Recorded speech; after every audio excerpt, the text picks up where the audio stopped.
মেমারিতে activate সিম ব্যবহার পাকিস্তানে দুই সন্দেহভাজনকে গ্রেফতার রাজ্য পুলিশের এসটিএফ এর। মেমারি থেকে পাক এনজিওর কর্মীকে ওটিপি শেয়ার করে কাজ চলতো।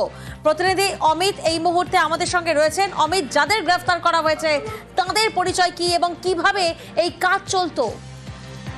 দেখো, মোডাস অপারেন্ডি এখনো পর্যন্ত রাজ্য পুলিশ এসটিএফ এর তরফে যেটা জানানো হচ্ছে যে মুকেশ রজক এবং রাকেশ কুমার গুপ্তা যাদেরকে গ্রেফতার করা হয়েছে, এই দুজন সন্দেহভাজন, তাদের নামে থাকা সিম তারা পাকিস্তানের এনজিওকে ব্যবহার করতে দিয়েছিল এবং পাকিস্তানের মাটিতে বসে ভারতীয় নাম্বার ব্যবহার করে হোয়াটসঅ্যাপ সহ একাধিক অ্যাপ ব্যবহার করা এবং একই সঙ্গে মোবাইল নাম্বারটি সেখান থেকে ব্যবহার করা এবং ওটিপি জেনারেট করা, এই ধরনের কিন্তু বেআইনি কার্যকলাপ হয়েছে।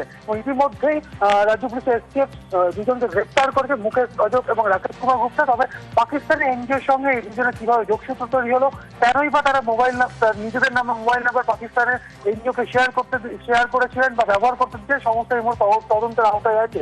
ধৃতদেরকে নিজেদের হেফাজতে নিয়ে জিজ্ঞাসাবাদ করে বা জেরা করে আরো বিস্তারিত তথ্য পেতে চাইছে রাজ্য পুলিশের এসটিএফ।